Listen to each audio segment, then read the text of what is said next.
Hello everyone. आज के इस वीडियो में हम लोग डिस्कस करेंगे क्रोटो सीरीज का 1.6 क्वेश्चन।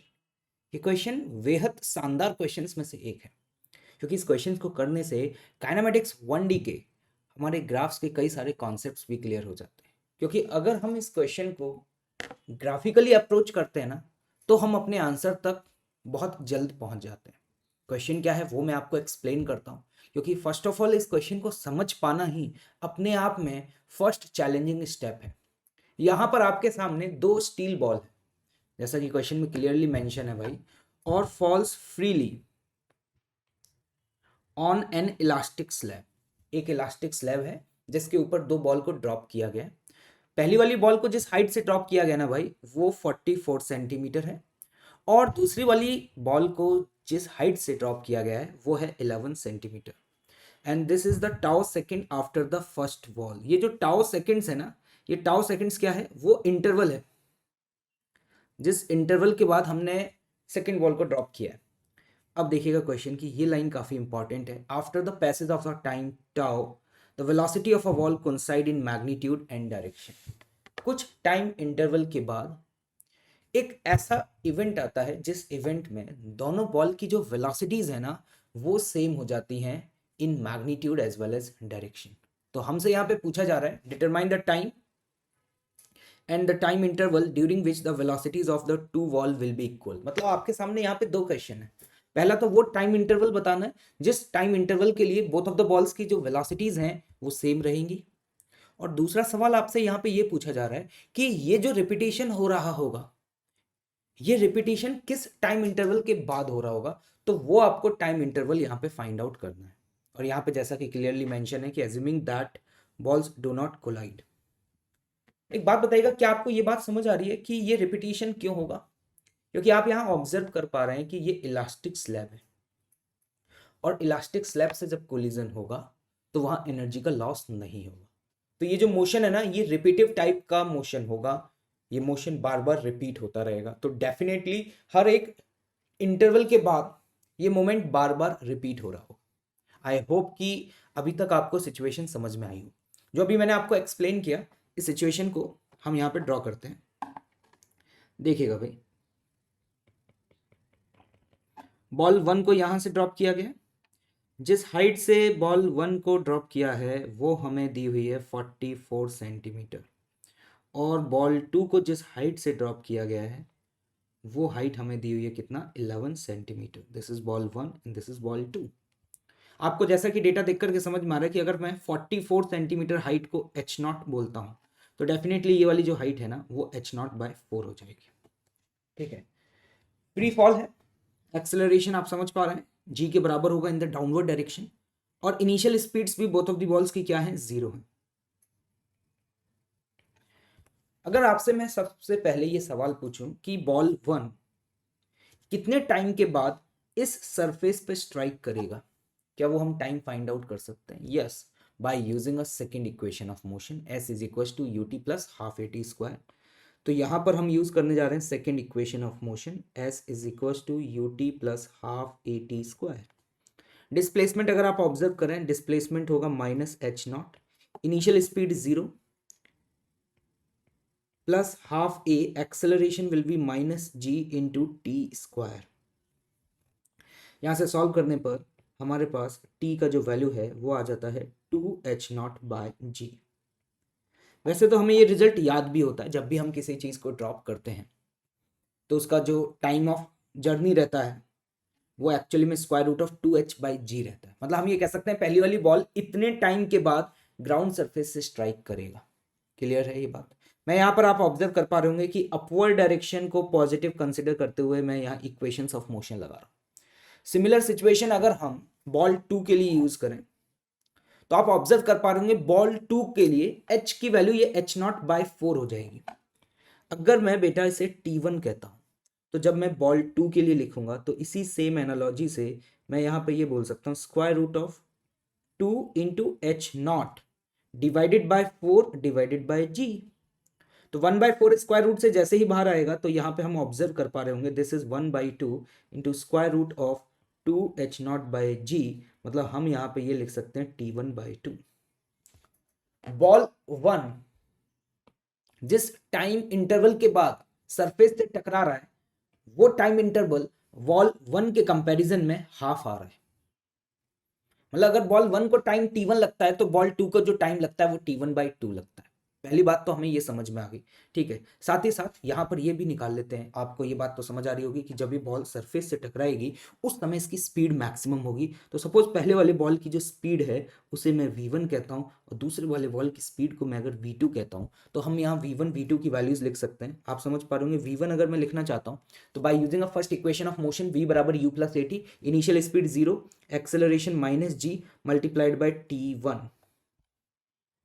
क्लियर है बात? तो यहां से देखने के बाद ये हमें समझ में आ रहा है ये वैल्यू कितनी आ जाती है 2g into H naught with negative sign.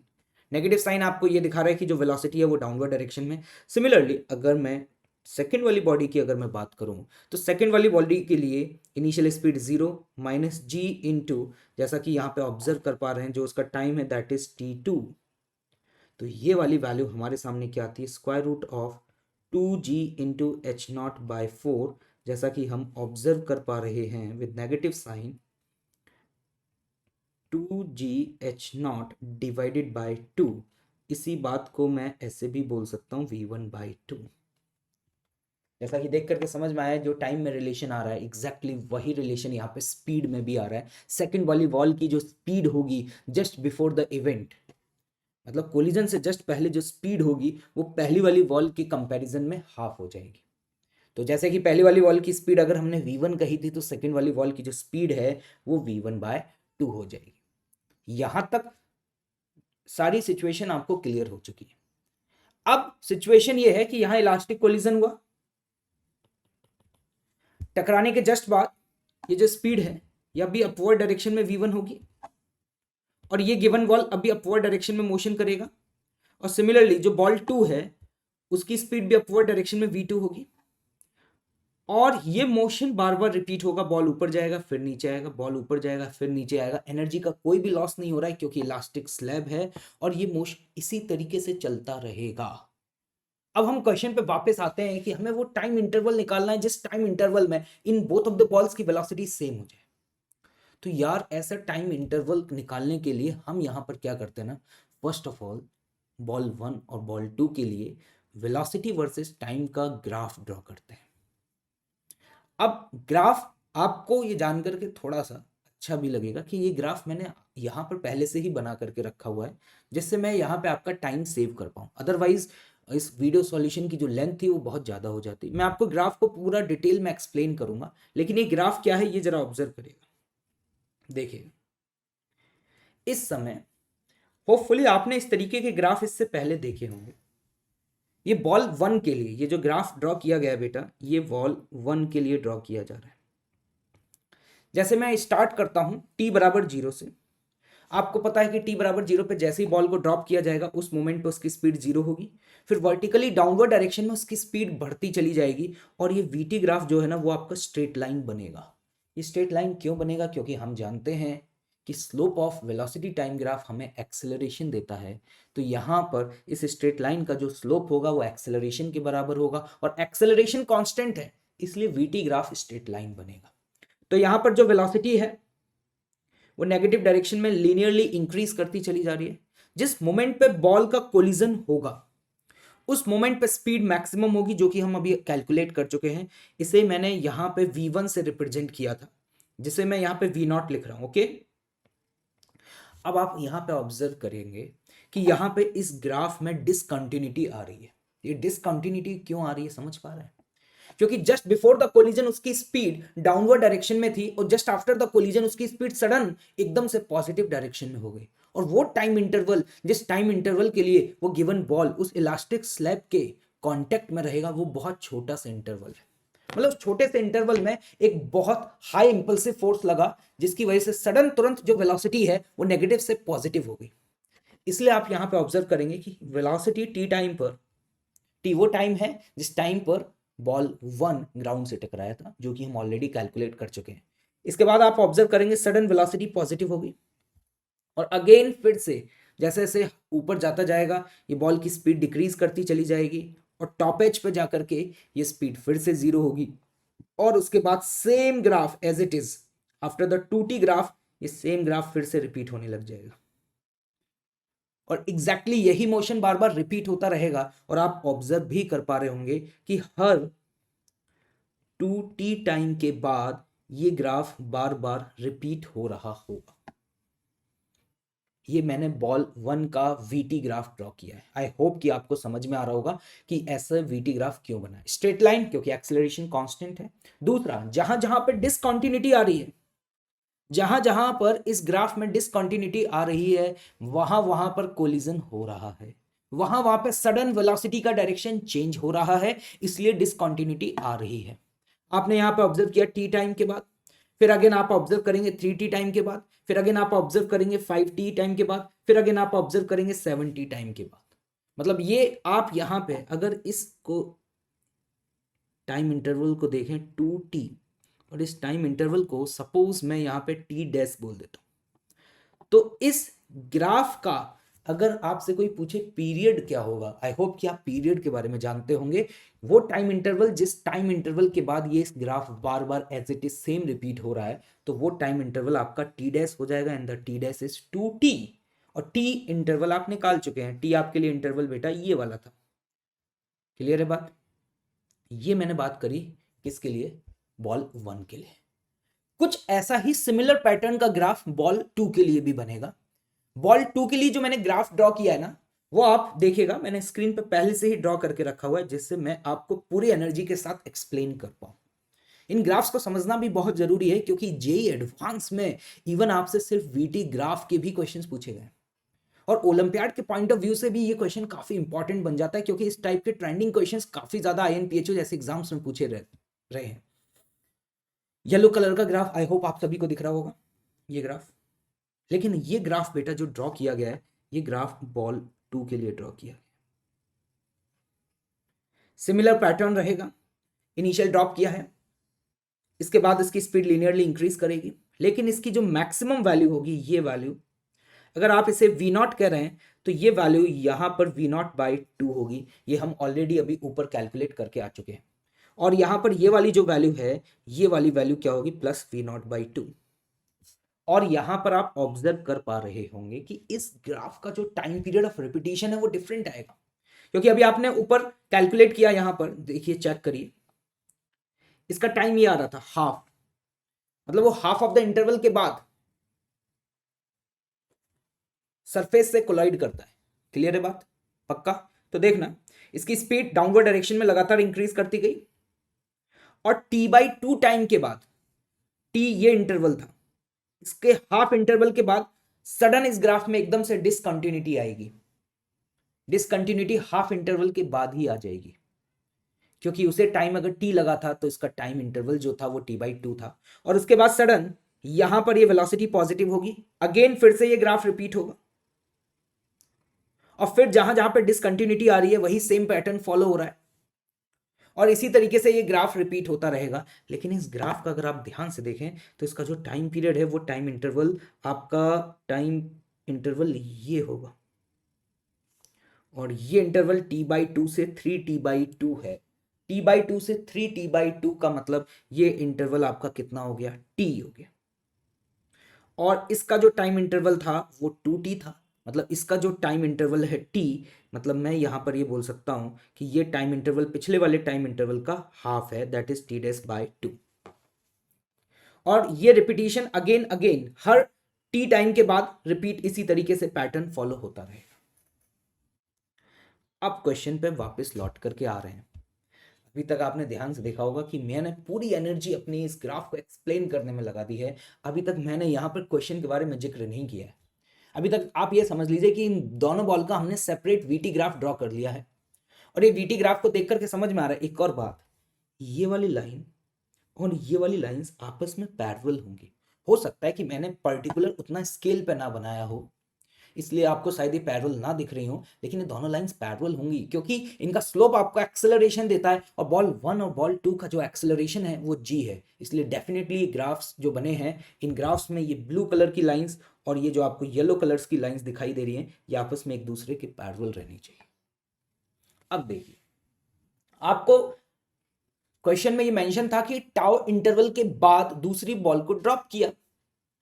अब वो टाउ की वैल्यू तो कुछ भी हो सकती है ना, तो लेट अस एज्यूम कि दोनों बॉल को, मैं अब यहां पे अलग अलग कंडीशंस डिस्कस कर रहा हूं, कि मैं अगर आपसे ये कहूं कि बोथ ऑफ द बॉल्स को एक साथ ड्रॉप किया गया, अगर दोनों बॉल को एक साथ ड्रॉप किया गया है तो यहां पर आपको समझ में आ रहा होगा कि ये वाला ग्राफ और ये वाला ग्राफ जो है वो एक ही टाइम पर स्टार्ट होगा। अदरवाइज आप समझ पा रहे हैं, अगर मैं यहां पर ये बोलूं कि इस वाले ग्राफ, दूसरी वाली बॉल को कुछ टाउ इंटरवल के बाद ड्रॉप किया गया, तो इसका जो ग्राफ है वो थोड़ा सा आगे की तरफ शिफ्ट हो जाता लाइक दिस। लेकिन अभी मैं यहां पर ये मान करके चल रहा हूं कि दोनों बॉल को एक साथ ड्रॉप किया। अब देखना, मैं आपको एक बात बताता हूं कि अगर दोनों को एक साथ ड्रॉप किया तो आप यहाँ पे वो जोन निकालिए जिस जोन में ये दोनों ग्राफ एक दूसरे पर ओवरलैप करें। थोड़ा सा क्लियरली देखने की कोशिश करिएगा, मैं यहाँ पर ओवरलैपिंग कराने की कोशिश कर रहा हूँ। ग्राफ 1 और ग्राफ 2 को मैं ओवरलैप करा रहा हूँ। आप ऑब्जर्व कर पा रहे होंगे कि अगर दोनों बॉल को एक साथ ड्रॉप किया गया तो पहले t/2 इंटरवल के लिए दोनों की वेलोसिटी सेम रहेगी। पहले t/2 इंटरवल तक ये ब्लू लाइन और ये येलो लाइन एक दूसरे के ऊपर बेटा ओवरलैप कर रहा है। अब आपसे मैं कहूं कि ऐसे ही जोन आगे भी फाइंड आउट करिए, ऐसा कब कब हो रहा है, तो ध्यान से ऑब्जर्व करिएगा। यहां पर ऐसा फिर से इस इंटरवल में हो रहा है। ये एक्चुअली में अगर प्रॉपर स्केलिंग पे ग्राफ बनाया जाता तो यहां पे आप ऑब्जर्व कर पा रहे हैं ये दोनों लाइन एक दूसरे के साथ ओवरलैप फिर से कर रही हैं। तो आप यहां पे देखें कि ये इंटरवल जो है ये कितना है, 3t/2। तो पहले मैंने कहा कि t बराबर 0 के बाद अगला ओवरलैपिंग कहां पे हुआ, 3t/2। अब आप इसी तरीके से सिमिलर पैटर्न को ऑब्जर्व करिएगा, 3t/2 के बाद ये ओवरलैपिंग हुआ और ये ओवरलैपिंग, ये दोनों वेलोसिटी सेम रहती हैं अगले इंटरवल तक। और ये अगला इंटरवल यहां पे आप ऑब्जर्व कर पा रहे होंगे, यहां पे है 5t/2 और ये है 3t/2। मतलब वो इंटरवल जिस इंटरवल के लिए वेलोसिटी सेम रहेगी वो इंटरवल आपका t रहता है। टी इंटरवल के बाद यहां पर बॉल 2 जो है वो रिटर्न बैक कर जाता है और फिर से ये ग्राफ एक बार अगेन ओवरलैप करेगा। जरा ऑब्जर्व करिए यहां पर जिस पॉइंट पर ये अगेन फिर से ओवरलैप कर रहा है वहां पे जो टाइम है वो टाइम है आपका 7t/2। और 7t/2 टाइम इंटरवल के बाद फिर से नेक्स्ट टी इंटरवल तक, मतलब 7t/2 से 9t/2 इंटरवल तक, जस्ट वॉच इट, अगेन फिर से ये दोनों की ओवरलैपिंग रहती है। इसके बाद फिर से आगे बढ़ता हूं, देखिएगा ध्यान से, फिर से ये ग्राफ कहीं पे ओवरलैप कर रहा है। आपको बात समझ आ रही होगी कि जहां जहां पर ये ग्राफ एक्चुअली में ओवरलैप कर रहे होंगे, जहां जहां पे ये ग्राफ ओवरलैप कर रहे होंगे वहां वहां पे सिचुएशन वो होगी जहां पे बोथ ऑफ द बॉल्स की वेलोसिटीज क्या होंगी, सेम होंगी। तो अगेन आप ये पैटर्न देखिए, इस पॉइंट पर जाकर के ये फिर से ग्राफ ओवरलैप कर रहे हैं और ये इंटरवल को अगर आप ऑब्जर्व करें तो ये इंटरवल है आपका 11t/2। अगेन आपको समझ में आ रहा होगा कि यहां पर ये इंटरवल अब बार बार रिपीट हो रहा है। जैसे अगर मैं इस इंटरवल की बात करूं तो ये इंटरवल है 2t। अगेन इस इंटरवल की बात करूं तो ये इंटरवल है फिर से 2t। मतलब यहां पर क्लियरली दिखाई दे रहा है 2t is a T dash and T dash is the time interval of the first ball. मतलब हर टी डैश इंटरवल के बाद अगेन बार बार ये रिपीटिशन स्टार्ट हो चुका है। मतलब हर टी डैश इंटरवल के बाद ये रिपीटिशन होता रहेगा। पहला 3t/2 और उसके बाद अगेन आगे आप जैसे जैसे 2t इंटरवल इंक्रीज करते जाएंगे, 2t या t डैश बोल सकते हैं, उसके बाद ये same as it is repetition होता रहेगा।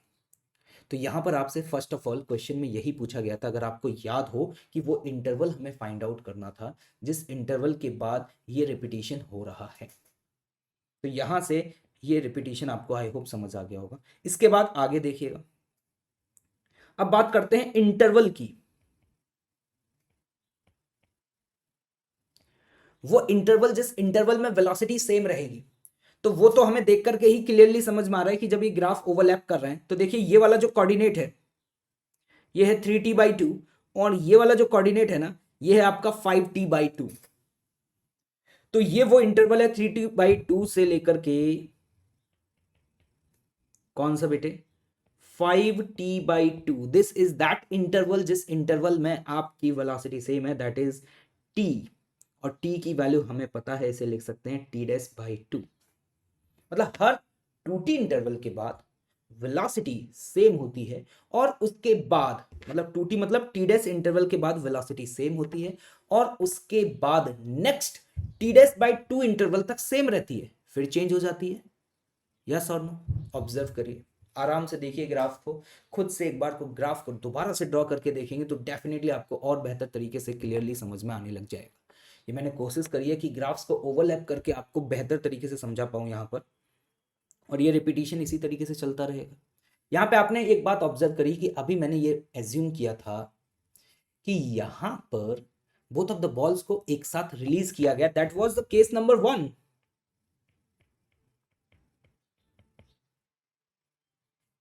इसके अलावा नेक्स्ट एक और पॉसिबिलिटी हो सकती है, दैट इज केस नंबर 2।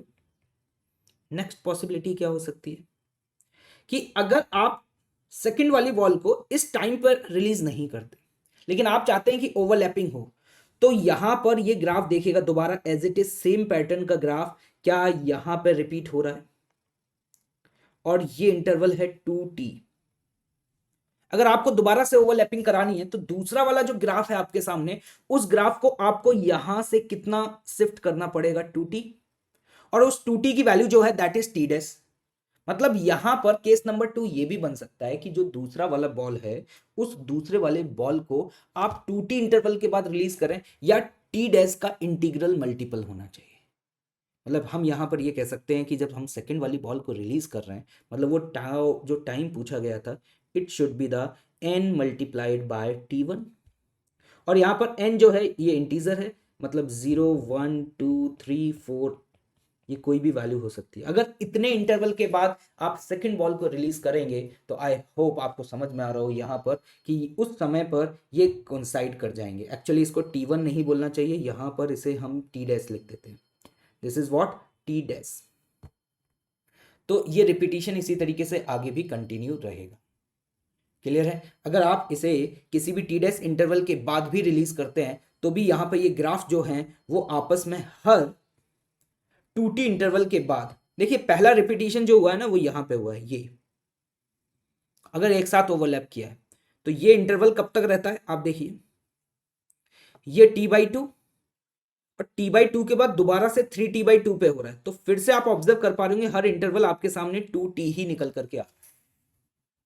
तो हमसे यहाँ पे क्वेश्चन में यही पूछा गया था। आई होप कि आपको सॉल्यूशन समझ में आ गया होगा। एक बार ग्राफ्स को दोबारा से ड्रॉ करके देखिएगा, आपको सिचुएशन समझ में आ जाएगी कि ऐसा कब हुआ है। Okay, thank you so much.